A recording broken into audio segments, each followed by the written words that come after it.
Hello, hello, hello. This is Gresh from the I Am CEO podcast, and I have a very special guest on the show today. I have Ho Yin Chung of Remo. Ho Yin, it's awesome to have you on the show.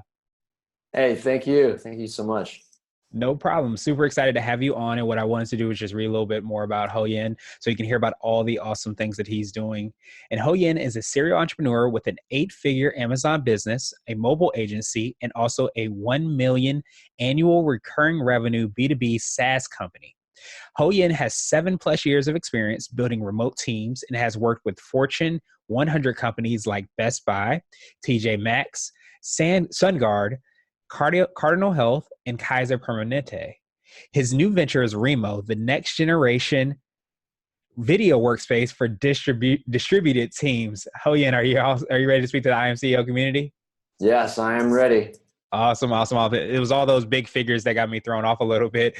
But what I wanted to do is ask you for what I call your CEO story and hear a little bit more about what got you started with your businesses. Yes, great. Thank you. Thank you so much for having me on the podcast. This is fantastic. Thank you so much. No problem. So should I start with the answer to that question? Yeah, absolutely. I would love to hear more about it. So I started off kind of working as like a management consultant in the United States. I worked with like a lot of large Fortune 100 companies.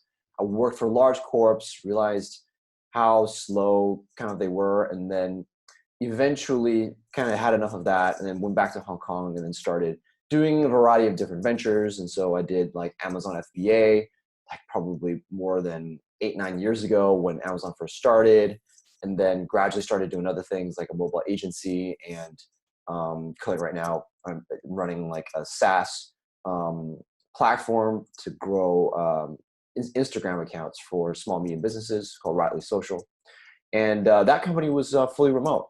I kind of gradually moved towards that model.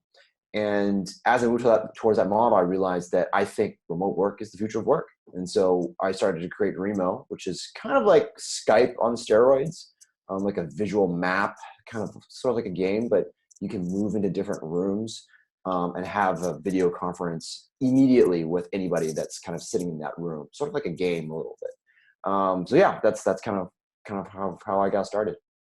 Interesting. Yeah, and I know we talked a little bit offline about how the future of business, the future of remote teams, how everybody is able to build an established business and doesn't necessarily need to be in the same room, at least I guess physically, but you can do it virtually, I guess, with what you're building. So I wanted to hear, I guess, a little bit more about Remo and everything you're doing from that standpoint. Okay, so Remo was really trying to solve like our own itch, which was like if you're a distributed team, you can think of like yourself, you're sitting at home and you don't have much communication with the outside world, except for maybe an occasional spike of a Zoom call or a Skype call. But in general, your interaction with people is very limited. And what we realized that over long periods of time, that doesn't do very well for hyper collaborative teams that require a lot of collaboration, like product development, product design, something that we kind of encountered. And it makes it very difficult for teams to be productive and also to have a really good corporate culture and build camaraderie. And that was actually one of the main reasons why we built Remo, because we needed a common space for everybody to kind of feel like they're together in. That's number one. And then number two is we wanted to lower the barrier to entry for video conferencing. We didn't want this calling. We didn't want any of that concept. We wanted, like, if I can tap you on the shoulder, which like in the real world, if you're in an office, I tap you on the shoulder and say, hey, I got a question for you, blah, blah, blah. So we've been able to translate that tap on the shoulder effect online. And we're really excited because it allows teams to lessen the use of chat and more of the use of like human connection, like human to human interaction. And that's what I really feel passionate about, is how do I bring that human connection back into communication? And Zoom and Skype is great. But we want to make that human connection beyond just meetings. So Yeah, that makes perfect sense. And like you mentioned, with everybody, having more opportunity to work from home, work in their more, I guess, intimate spaces, you don't have that opportunity, like you mentioned, to go over to somebody's cubicle and tap them on the shoulder and say, hey, do you want to go out for lunch? Or hey, do you Yeah, want to talk about this? But right, there's definitely an opportunity. And it sounds like you guys are fulfilling that gap where, you have the virtual, the love and the ability to be able to work from home, but at the same time, you have that right. community feel at Yes. kind of a touch of a button, it kind of sounds like.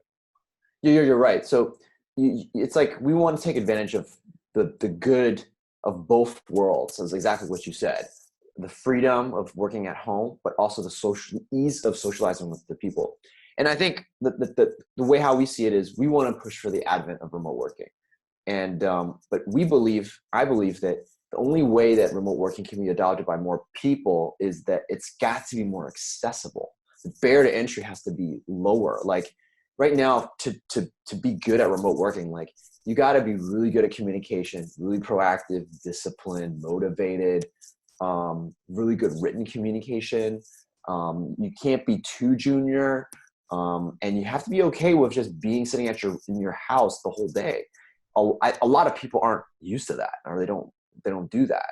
And so we're trying to make it easier for people or for organizations who want to do remote working, to create an environment where, hey, I can see you, or hey, like I can see, like we represent each person as like a little circle with like their Mhm, profile picture. mhm. Oh, I can see you working, and I know that you're working, and I feel more confident and more transparent about kind of what's going on. And so we feel like that we're like that stepping stone product to help people get into remote work. Yeah, that's huge, and I absolutely love it. And you touched on people that it may not be an easy transition, but I think too, and you can definitely let me know if I'm wrong. Like people that have maybe been doing and working the traditional way, I guess, for the last 10 years, and then all of a sudden they have the opportunity to work from home. It may be easier for somebody who this is all they ever know. Like if somebody that's a little bit younger, millennial, maybe can adapt that a little bit easier. But if somebody's been in the workforce a lot longer, you're asking them to completely change the way they've been working for the last 10, 15 years or Right. whatever. That's a big change. Oh yeah, you're absolutely right. I mean, I use this analogy where it's like when you're asking someone who's worked centrally, like in a normal office, it's like telling a basketball team, a professional basketball team, like I don't know, like the Warriors, to Mhm. go play soccer in the Premier League. It's uh, like total different ball game. On one hand, the coach is like yelling and like gesturing. On the other hand, the coach is like just sitting in like the old booth, yeah. no communication at all. So the rules, you're right, like the rules of the game are different. Yeah, absolutely. You have to be able to kind of adapt to that, or have platforms like the one you've created to make it a lot easier to adapt to that. So I love that you're building that. And you might have already touched on this. What would you say is your personal or your secret sauce for your organization? So I think my secret sauce for my organization is, I think, really is that we scale, or not scale, but we leverage people in a way that allows us to scale ourselves. I think at a startup or any organization, I think the resource that, and I tell everybody who works with me, it's not necessarily money that's like the resource that you don't have. It's actually people's time, Mm. everybody's time. Like it's how do I scale you as an individual more. And what we found one of the best ways that I found is so I started off like my fully remote company. I mean, I should start with the story with virtual assistants. And it sounds like it's someone who kind of, helps you out and everything. It's more than that. It's asking them to do things to help you out in order to scale you yourself, in ways that you don't have to kind of work on it. And it's kind of, and I don't want to say it's like you're kind of trying to be a manager or not. No, like you still have to create the process. You still have to design it and do it yourself first, right? You can't tell a virtual assistant to create the process. Like go figure it out. Like that may or may not work well, depending on the virtual assistant you have, but Mhm. you still need to do it yourself and then figure out what are the means of success and then train and teach them how to do it. But that allows, you can do so many things with with a virtual assistant, and that has allowed me to scale my lead generation. That's allowed me to scale my marketing. That's allowed me to scale the way how I do my sales. I have a sales team now. They started off as virtual assistants, and then they eventually became really amazing salespeople. That's how cool it is that you're always surprised by how people are actually have much more potential than you initially think. And I think that's like the most amazing thing.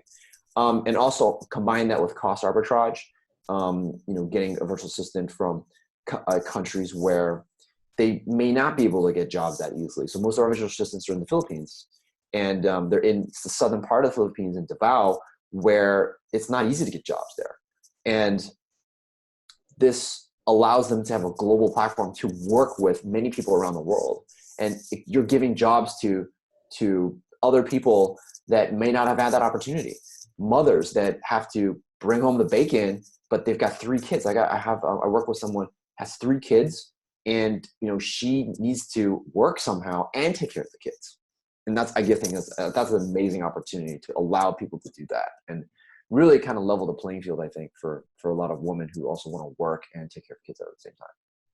Yeah, absolutely. It seems like, there's a tremendous amount of opportunity on a lot of different standpoints and forefronts for people that are, running businesses, looking to start their businesses or trying to bring home the bacon, whatever there is, there's tremendous amount of opportunities. If you can kind of create as many win-win opportunities, Yeah, for, yourself, if you're running an organization or a business, but also, the mother that you mentioned, that has, the kids that maybe more of a flexible schedule, but still wants to be right, able to work and bring home that bacon. right, You're right. able to do that. So that it seems Yeah. like there's a tremendous opportunity to be able to leverage, as you said. Yeah, for sure. So I think for me, the secret sauce is being able to know how to use virtual assistants the right way to scale individuals up so that they can process and do more things. Absolutely. I love that. And I think that's very relevant, obviously, in this day and age and going forward, definitely as well. And I wanted to switch gears a little bit and ask you for what I call a CEO hack. And this might be an app, a book, or a habit that you have, but it's something that makes you more effective and efficient. Um, I think for me, my CEO hack is that the ability to think in a really lean way. A lot of people talk about like lean startups and all that kind of stuff. I think, how can you do something more lean? I constantly ask myself and my team that. Like, if I need to prove out something, how can I do a really small test to prove it out? And that has saved my butt so many times in overbuilding or overcommitting resources or trying something that may not have actually worked, and just doing a whole bunch of small tests and in a very lean way. And I apply this to pretty much almost anything, like any kind of, like, for example, when I start working with people and I'm trying to hire someone, and I'm always trying to think, what's the most lean way I can start a relationship with a new person? And some people are like, oh, I'll hire that person for a month after your interview, or after I look at the resume, interview for a few hours, and then, hey, I got a pretty good idea, and then I go hire them. For me, I'm like, okay, well, I think interviews are a pretty hard, pretty poor predictor of performance. Resumes just means you're good at writing resumes. What I've found is, like, we do tests of actually having them do the job they're supposed to do, and also having like a 1 week or a 2 week paid test. So that's like a really lean way to test someone to see if they're a really, really good fit or not. And it time boxes it in such a way that you don't have to, nobody's committed, right? And I always say this, whether it's to a business partner, whether it's to a new vendor that I'm working with, that says, hey, we need like 2 months upfront, like 2 months contract. And I would say, hey, I'm a traditional kind of guy, like, I kind of like to date, someone first before And get we married. get married, right? Would you, you ask the same question, like, wouldn't you? I say that to every single person, and nobody would say, yeah, you know what, let's get hitched. Let's go to Vegas and get hitched. Nobody says that. And I'm like, you know what? I guess I'm a traditional kind of guy, and that's how I treat business as well. And that helps you say, hey, let's just do a 1 week trial. I was talking to a vendor and I said, hey, let's just do a 2 week trial. And I gave him the reason. Like, that's my legitimate concern. I just don't want to spend 1 month worth of, or 2 months worth of whatever, of cost, and then just have no idea what's going to happen. I just don't know. Like, how can we work it out? And lot of vendors will come back and say, okay, you know what, let's see what we can do. So I think that's like a great hack that allows you to minimize your risk. That's the key thing. How do you minimize your risk so that you don't make decisions or investments in areas that, might not be good? Yeah, absolutely. And you sometimes you don't really know that until you're starting to do it. And then you can start to make decisions based off of that. But if you start lean, then it allows you to be able to make pivots or decisions based off of that. So I think that's a phenomenal CEO hack. And now I wanted to ask you for what I call a CEO nugget. And this is a word of wisdom or piece of advice, or if you can hop into a time machine, what would you tell your younger business self? Okay. So here's my nugget. My nugget is like, you gotta follow. There's a lot of trends kind of, and I think following those big trends is really important. And and and it's easy to say that because when I was young, I was like, what's it like? I don't know what a trend. Like, there's so many trends going on. What's the right trend to go for? And I don't think I really got it until like much later in life. Like, what is a trend worth kind of following, and what's a trend that's not really worth following? And I think learning how to like spot that, I think is really important.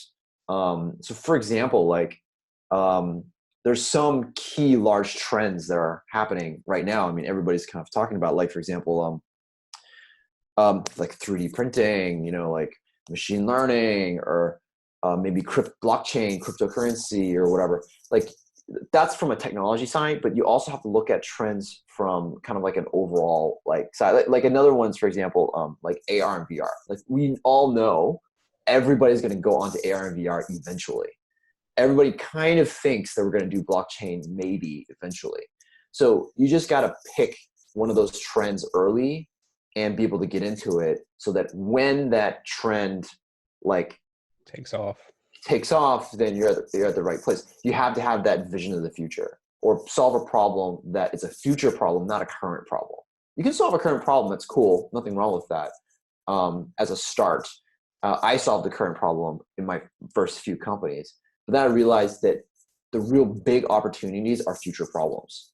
And yeah, that is where the risk is, frankly, because you're trying to make a bet on something that may or may not pan out. But if you're able to get on something early, I think that's really important. I know I'm trying to stretch out this answer a bit longer, but I'll tell you why I got to that nugget. There was an interview of Jeff Bezos, the Amazon CEO, Mhm. and he basically said the number of people that are using the internet every year has been increasing by X%. So he started Amazon way, way before 2001, like before the bust, and he saw that trend. So you can see, you can look at the numbers, and you can look at numbers of trend of internet usage going crazy up, or mobile phones going crazy up. Then you know that you're going to be part of some form of trend. Before it was mobile. Now mobile is kind of peaking a little bit. So he saw that and he said, people are going to buy stuff online some way or another. And the best way to buy stuff online that you can't get anywhere else is if I had one place that could have not just hundreds or 200 or maybe 1,000 books, but millions of books. That was just like, when he said that, I was like, wow, like, it makes total sense that he started off with books. And so you got to be able to spot those trends and then just make a committed, 8 to 10 year or 5 or 6 or whatever many years you want to commit to into that area, and just be a real legit leader, incredible authority in that market. Yeah, I would definitely, echo that. And that's a huge thing, especially with the Jeff Bezos story, because, it's more palatable, I guess you can say, to be able to say, okay, let me start out with books. But like, I have like a futon behind me, and that futon actually was delivered through Amazon. So if he would have started out with, okay, I'm going to deliver this futon with you instead of books, people would have been going crazy. Like, why would you even think about doing that? But to start out with Right. something a little bit more palatable, then start to branch out. And the next thing you know, you're literally getting everything. If you want milk, you can go online and order from Amazon, Yeah. get it to you within an hour. That is Right. something to have that, foresight to be able to do that is huge. So I definitely Mhm. love that CEO nugget. And now I wanted to ask you for my absolute favorite question, which is a definition of what it means to be a CEO. And we're hoping to have different quote unquote CEOs on the show. So I want to ask you, what does being a CEO mean to you? Um, I think what it means to be a CEO for me personally is the older that I get and the more experience that I get, the more that I realize that it depends on how young, what stage the company is at, I think. If you're growing the company very quickly, from a young, small company to before it gets really large, I think vision is really important. Like that vision to imagine what that future should look like and what this company, your company is going to be accomplishing. So I think vision is a really, really big part of it. And once it kind of hits track, like once it becomes large enough, then it becomes a bit different. Like then it's like an operational CEO, not a visionary CEO. Or the visionary CEO continues the vision by constantly tweaking the vision and going for that next mountain, and keeps on going for the next mountain, goes to the next mountain. And there's some people that can do that. But I think that vision and rallying people together and putting them together to try to accomplish stuff, I think that's pretty core. Like I'm more of an operational guy, and I'm more like, hey, let's go through the Excel spreadsheets, let's go through together and let me show it, like, let's define processes. I realize that's important, but at the end of the day, I found that it's a lot about the vision and being a leader. Like because you can't do everything yourself. Like I can't keep on doing the spreadsheets myself.